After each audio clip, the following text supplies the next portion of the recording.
Hello! So, kind guys from ZBrush asked me to share some story or experience about ZBrush. And it's hard to choose one because I've been using ZBrush for so many years. But here we go. The one from the top of my head.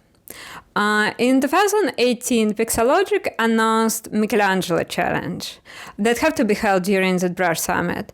And what it was like 15 minute speed sculpting challenge where you have to do something in 15 minutes using Sculptris Pro. And prior to that point, I was considering myself being pretty awful with speed sculpting. But I wanted to participate so badly, I spent that summer practicing quick 50 and 30-minute sketches. And after a few months, I realized not only I'm getting good at it, I also love the process of digital sketching. And since then, it became basically my weekly routine. I do speed sculpting to unwind or explore some idea.